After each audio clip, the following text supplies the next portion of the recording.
The studio was pared down to the essentials. Two chairs angled just enough to suggest conversation rather than confrontation, a low table with twin glasses of water, and the textured gray backdrop 60 Minutes had made into a language.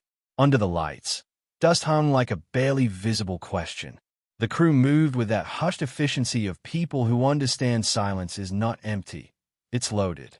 Anderson Cooper stepped into the set with his usual and showy grace. No flamboyance, no anchorman gaze thrown like a net. Just presence. He adjusted his notes, checked a mark on the floor and another on his sleeve, then looked up as the door opened. Prince Harry entered without the usual machinery of royal optics. No uniform, no ribbon, no medals. A navy suit, open collar, a small, polished watch that caught the light once and then seemed to dim on command. He shook Anderson's hand firmly. "Harry," Anderson said, warm, professional. "Good to see you again." "Likewise," Harry returned, equally practiced. "Let's hope we're in for a good one." There was something like a smile, thin, not insincere, but held in place like a picture frame. They Saturday. A camera operator counted down silently. The red tally light blinked alive, and the room became America. "Good evening," Anderson said, eyes to camera. "Tonight, Prince Harry, author, veteran, father, joins us for a conversation about identity, responsibility, and the public cost of a private life." He pivoted to Harry. "Thank you for being here." "Thank you," Harry said. "Conversations help. In the best moments, yes," Anderson replied. "And sometimes they hurt first." Harry's eyebrows lifted a fraction. "So, we're starting with pain." "We're starting with honesty," Anderson said. "Let's begin simple. How are you, really?" A pause. "Tired," Harry said, "but purposeful." "Tired," Anderson repeated, almost softly. "Of what?" "Expectations," Harry said, "and the performance of meeting them." The first questions were familiar, grounded in his work, his veterans' mental health initiatives, the adaptive sports program he helped found, climate projects he'd recently supported. Harry spoke with a careful steadiness. He used active verbs. He emphasized verbs over nouns, actions over titles, outcomes over optics. Anderson listened. He let the good answers occur. Then, with his pen quiet against his pad, he took the bridge he'd been waiting to cross. "And yet," he said, "each step you take, away from the institution, seems to redraw the institution around you. Books, documentaries, interviews. You say you want privacy, but you're also publishing. You've talked about this before, but I'm curious if anything has shifted for you since your last major interview." Harry drew a breath that wasn't quite a sigh. "Privacy doesn't mean silence," he said. "It means authorship. I decide which parts of my life are mine. That's not contradiction, it's boundary." Anderson's face remained neutral. "Boundaries are easier to see from the outside than to hold from the inside. Do you feel you've kept yours?" "Mostly," Harry said, "with a few scars where they were tested." Anderson glanced down at a note. "By the palace or by the press?" "Both," Harry said. "And sometimes by people who think they know me because they grew up with a postcard version." The crew barely moved. The air had that tightness it gets when something sharp is on the table, though nobody had declared it. Anderson nodded. "Let's talk about the palace, then," he said. Harry's eyes cooled a few degrees, like someone stepping from sun into shade. Anderson leaned forward a fraction, respectful, steady. "Do you still believe the monarchy, as it is now, can change?" Harry considered. "Institutions change the way glaciers do," he said. "Slowly, with noise only if you're standing on the ice. And if you are, you drown if you wait too long." The line hung. On camera too, a focus pull whispered like a long inhale. Anderson didn't tighten the screws. Not yet. He let the metaphor's condensation drip of its own accord. "Then, you've made public claims about how the press and the palace interacted at your expense. Is there anything, looking back, that you would phrase differently?" Harry's jaw worked once, an internal cut. "There's nothing I said that I didn't mean. Nothing you regret saying." "I regret what I didn't say sooner." The red tally light watched them both without blinking. The early exchanges won't be the part people replay. Those minutes felt almost conversational. Two professionals in the old dance. Question, answer, clarify, pivot. But under the table, you could feel a foot pressing harder into the floor. Anderson turned a page. When we last spoke, he said, you described your life in America as freeing. Has that held true? Yes, Harry said. Freedom isn't static. It's maintained. At what cost? Harry looked up. The misconception that I'm somehow obligated to fill a role I didn't audition for. You were born into it, Anderson said gently. No one auditions for birth. And no one should be conscripted by it. Either, Harry replied. You reject conscription, Anderson said. But some would argue the privileges of your birth are woven tightly with the responsibilities of it.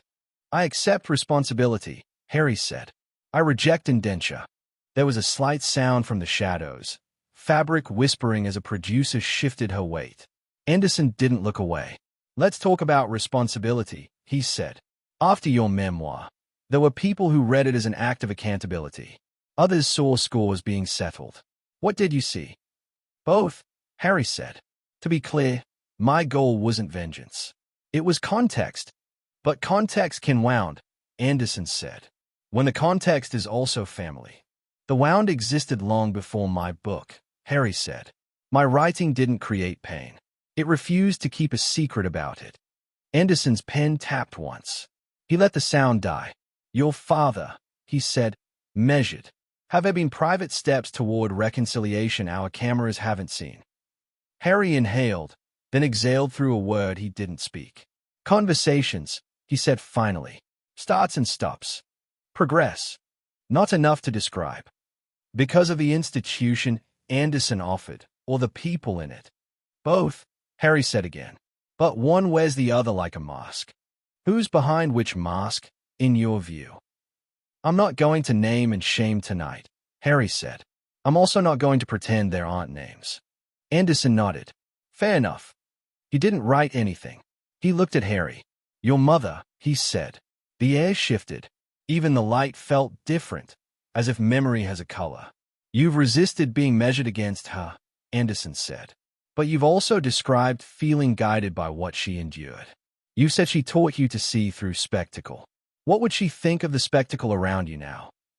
Harry's gaze moved past Anderson briefly, as if to a place where cameras didn't reach, and then returned. I think she'd ask whether what I was doing protects vulnerable people or profits powerful ones. And your answer? Anderson asked. I'm trying to protect, Harry said. Are you sure the work hasn't become protecting yourself? Harry's head tilted. Are you asking if I'm selfish? I'm asking whether the wound has become the mission, Anderson said quietly. Wounds can be honest narrators. They can also be unreliable ones. The stillness was immediate, too fast to notice and then impossible to miss. Harry steepled his fingers, then unclasped them. The press doesn't get to diagnose me, he said. I'm not diagnosing, Anderson replied, tone even. I'm doing what you said, having a conversation that might hurt first. Harry smiled without warmth. Anderson, with respect, your questions sometimes come preloaded with verdicts. And yours sometimes come preloaded with defenses, Anderson said. That may be why we're both here. Or why one of us is, Harry murmured. Anderson didn't take the bait. Let me pivot to your children, he said. You've expressed deep caution about exposing them to public scrutiny, yet they are part of a story that, by the nature of legacy and lineage, will always draw attention. How are you navigating that? By drawing lines, Harry said. Their childhood isn't content. You've kept them largely off camera, Anderson said. But you also sign deals, appear in series, give interviews. Do you worry you're teaching them that control is the only safety? I'm teaching them that control is the beginning of safety, Harry said. The rest is trust. Trust in what? Anderson asked. In the idea that love can be louder than spectacle, Harry said. Louder than headlines. And yet headlines sell, Anderson said. So do memoirs. So does this interview. So do Sunday service photos, Harry shot back. Let's not pretend the palace hates publicity. I didn't say it did, Anderson replied. You implied hypocrisy, and I returned it, Harry said. We can itemize hypocrisy all night. Anderson spread his hands slightly. Or we can ask what you want your own hypocrisy to be, he said. Everyone gets one. What's yours? Harry almost laughed. That's a clever question. It's a serious one, Anderson said. We all live with contradictions. Which contradictions are you willing to own? Harry's eyes cooled again. That I criticize the machine while speaking into its microphone, he said. And that I do so because the machine never stops unless someone speaks where it's loudest. That's an answer, Anderson said, small nod. Is it enough? Not for everyone, Harry said. But I've learned everyone is a hall of mirrors. The camera held tight. The crew was invisible. That's the trick. They disappear so the viewer feels privacy that doesn't exist. The prince noticed the watch on his wrist catching the light again. He rotated it once, as if adjusting time. Let's look at a specific claim, Anderson said. You've spoken about a briefing culture between the palace and the press. Stories fed, narratives steered. You said it endangered you and those you love. Critics ask why you never named the briefers. What's your answer? It's not a game of naming without accountability mechanisms, Harry said. Naming without accountability is theater. I'm not in theater. You've been in a few documentaries, Anderson said mildly. Documentaries can be journalism, Harry said. They can also be entertainment. Ours tried to be the first. Anderson weighed the word tried. Do you believe it succeeded? In places, Harry said. In others, we learned. What did you learn? Anderson asked. That people consume pain like news, Harry said, and package it as opinion. Is that what you think I'm doing now? Anderson asked. Consuming pain.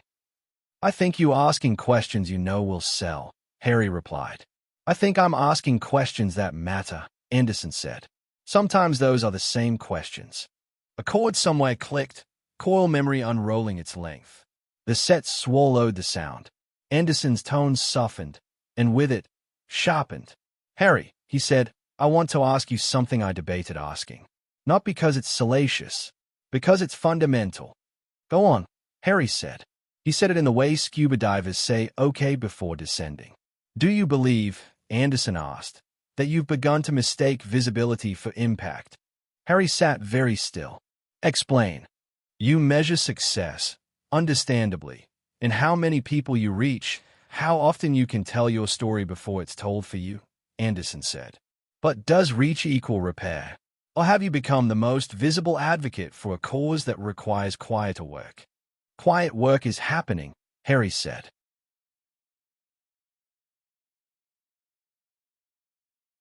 I'm sure, Anderson replied.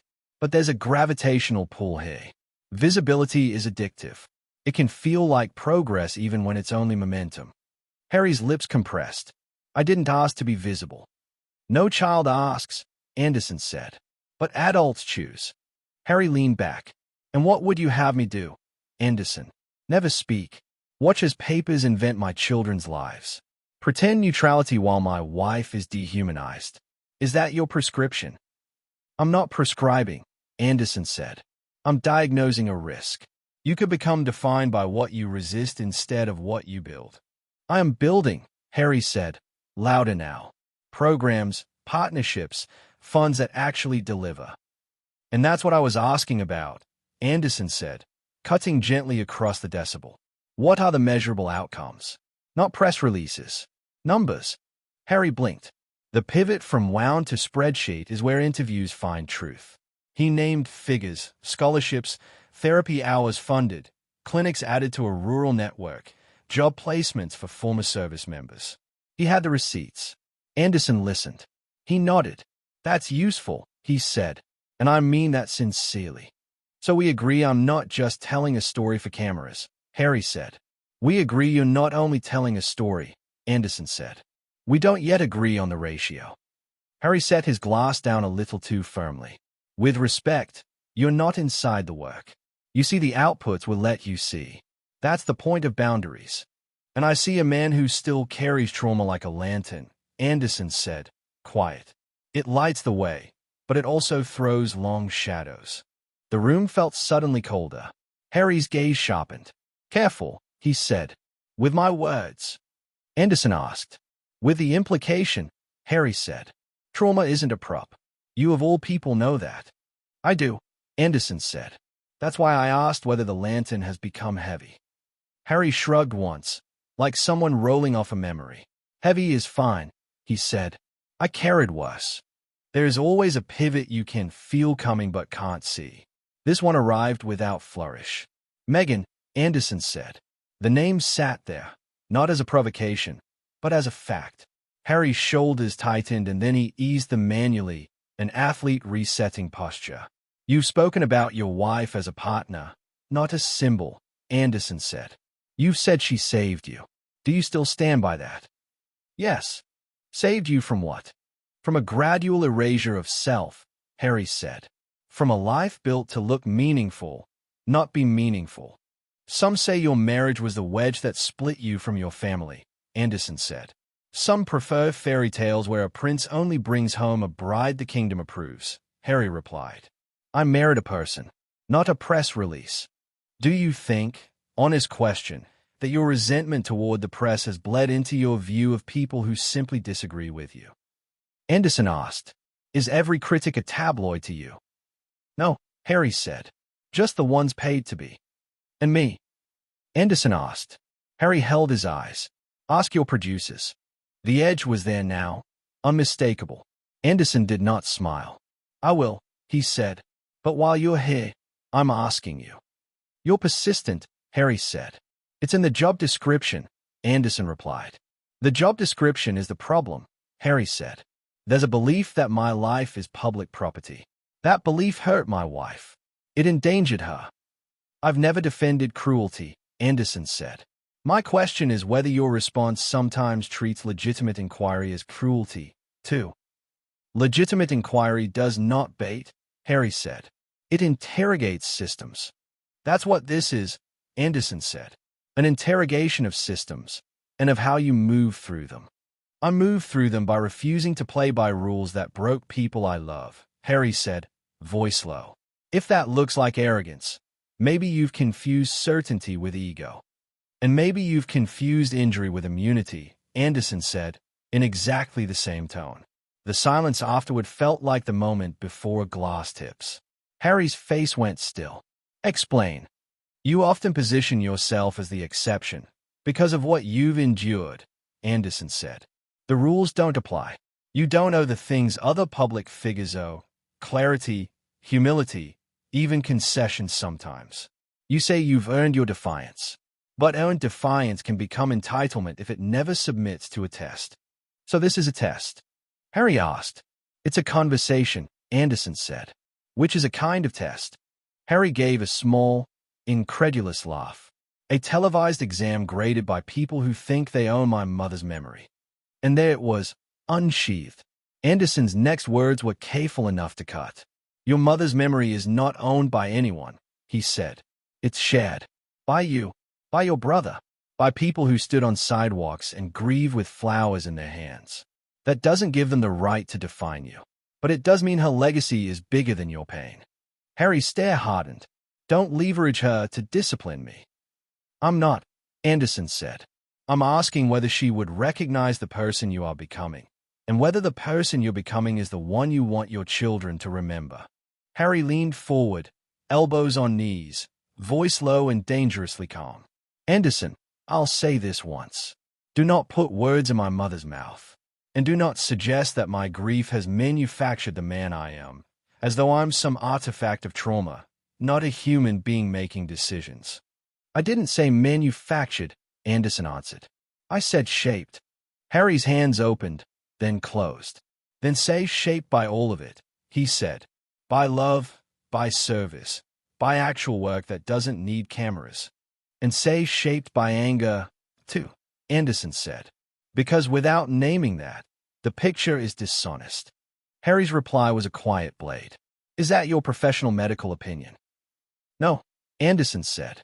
It's my professional journalistic one. People expect a televised explosion, raised voices, a flurry of indignation, a cord ripped out like a Declaration of Independence. But most real fractures begin quieter than that. With a few degrees of temperature change, a question sharpened just past comfortable, and the moment both people realized they've stopped speaking with and started speaking at. Anderson didn't increase volume. He changed angle. "You said your brother and you were bound by an invisible contract," he said. "You implied that contract involved the palace and the press. He hasn't told his side publicly. Why speak yours knowing he wouldn't respond?" "Because the silence was killing us," Harry said. "Because silence protects the wrong things. Or the right people," Anderson countered.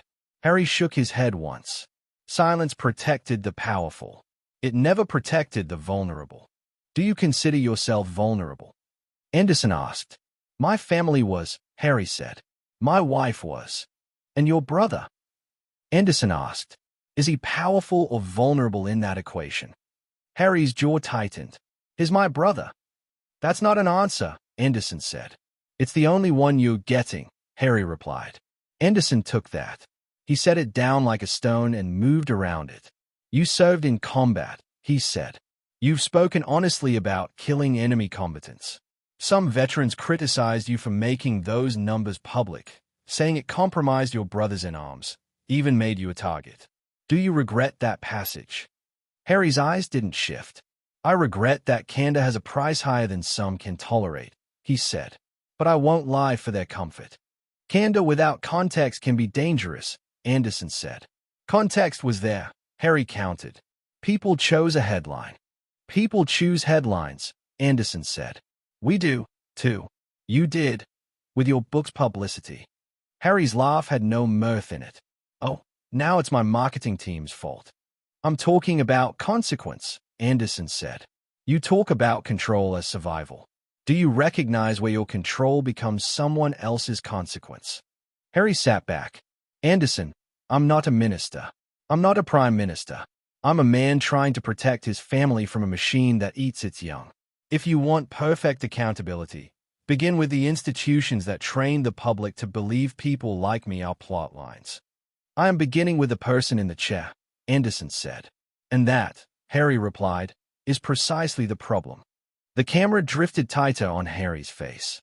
In his eyes, you could see the flicker of a fire that had been both heater and hazard. Anderson's voice lowered by a note. "Do you believe," he asked, "that humility has a place in your life?" Harry's lips moved as if he might say of course. He didn't. "I believe in telling the truth," he said. "Humility isn't muteness." "Agreed," Anderson said. "Humility is also recognizing when your truth has become a shield. And shields can be used to push as well as to protect." Harry leaned in, finally letting the irritation surface. "Who do you imagine I'm pushing, exactly?" "Sometimes," Anderson said, "everyone who doesn't accept your framing." The line landed. Harry's nostrils flared once, an involuntary tell. "You wanted heat. Now you have it," he said. "I wanted clarity," Anderson said. "Heat is the byproduct. Let me ask a simple one. 10 years from now, what will you wish you did less of?" Harry looked at him hard. Assumed interviews like this could be anything other than extraction. "And what will you wish you did more of?" Anderson asked. "Listen to my children's laughter without thinking about cameras," Harry said. The answer came fast, clean. There it was, the human. For a beat the room softened. Then Anderson, not unkindly, said, "You're the one who brought cameras back into the room, Harry."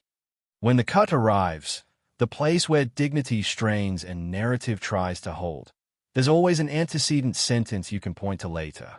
In this interview, it was a question asked like a mirror lifted and angled into sunlight.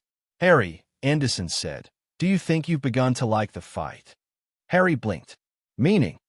"The conflict," Anderson said. "The courage of resistance is intoxicating. The way righteousness feels like oxygen. Are you sure you're not in love with it now?" Harry's mouth opened, shut. The lights hummed. "I'm in love with protecting my family," he said. "And the fight is the method," Anderson said. "But it can become the identity."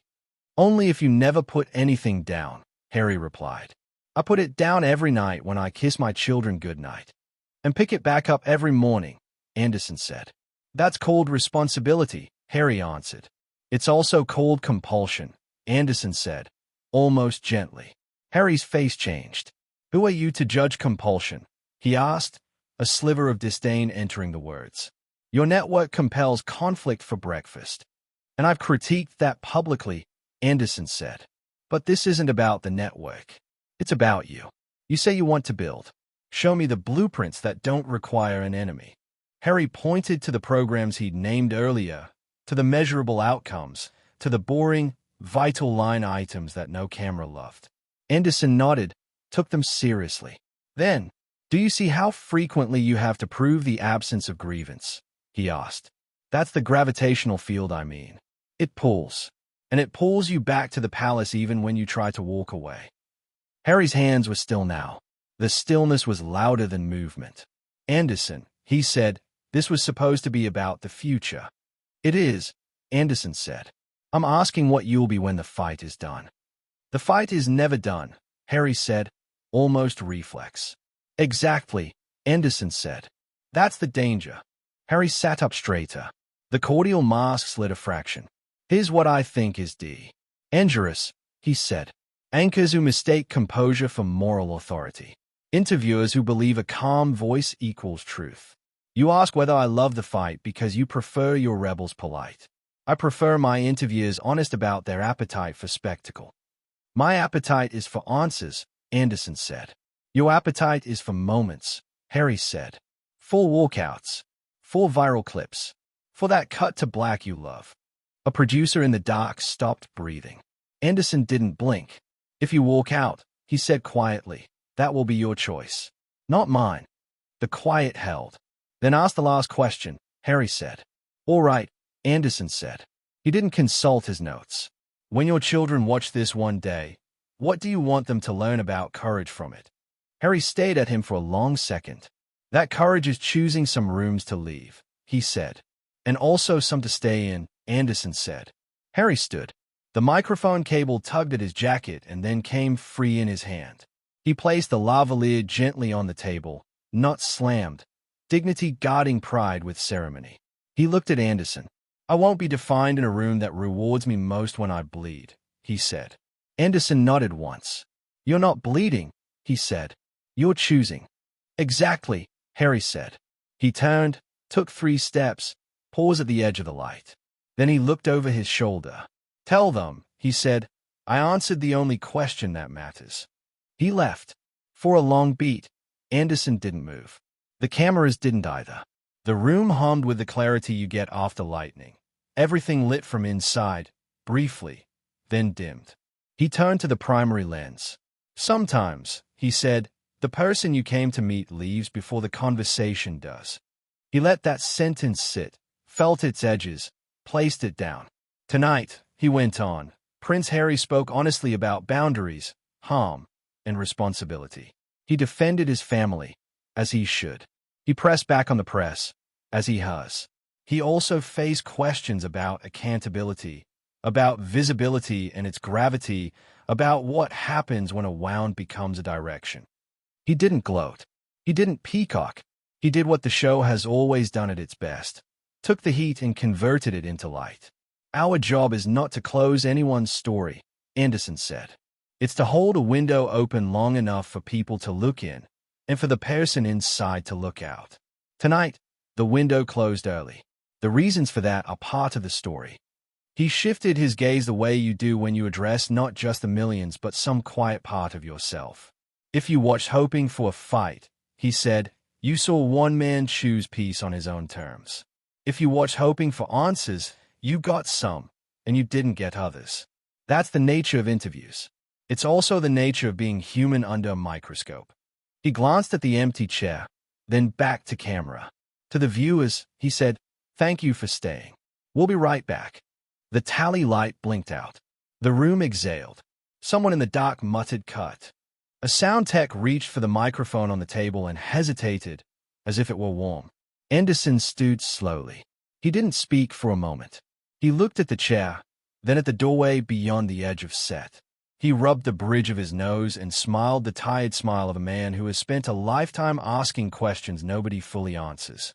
In homes worldwide, people reach for the remote and the group chat with equal reflex. Some said he'd been unfair. Others said Harry had dodged. A few said both. Most said they hadn't seen an interview like that in years. And underneath the noise, somewhere quieter than Twitter, there were two children in a far-off time, not yet real but inevitable, watching a father on a screen choose a door. Later, in the blacked-out SUV, Harry sat with his hands open on his knees, the city a series of passing constellations. For a minute, he thought of the old corridors, the ones that smelled like wax and ironed wool, and of steps that had worn grooves into stone. He thought of a woman's hand in the flashpop night and a boy's heartbeat jangling against his ribs like keys. He closed his eyes. He wondered, not for the first time, if a life can be both a refusal and an offering. If the same gesture could be a shield and a torch. If you can walk out and still be walking toward. Anderson, back in the studio, recorded the postscript. It was short, almost an epilogue. History, he said to the camera, isn't only what's said on air. It's also what's refused. Tonight gave us both. Cut. Credits. Music that knew when to rise and when to recede.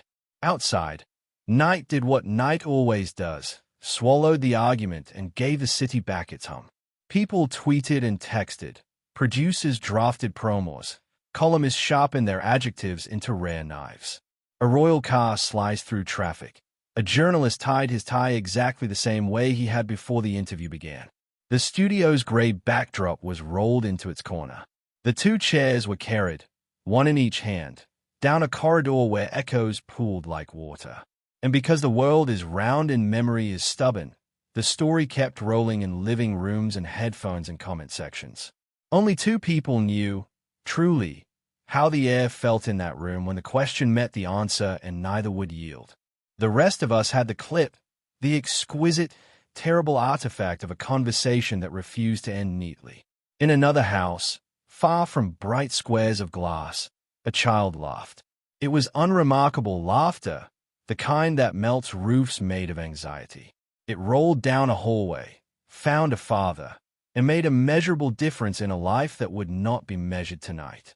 And so the interview became exactly what it was never meant to be. Another chapter in an unfinished book, two signatures on opposite pages, ink bleeding through, lines crossing when neither man intended. It would be called arrogance by some, righteousness by others, storytelling by almost everyone. It would be clipped and posted and captioned and reframed until the edges were smooth enough to pass from hand to hand without drawing blood. But for a few who watched closely, something else remained. The heat of a lantern and the chill of shadow, the shock of a door opening and the discipline of a door closing, the possibility that courage sometimes sounds like the quiet click of a microphone placed gently on a table. In that sound, if you listen past the commentary, there was a sentence without words. I will choose how the story uses me. And somewhere, in a future with more windows than walls, two children would decide for themselves whether that choice looked like fire or like light.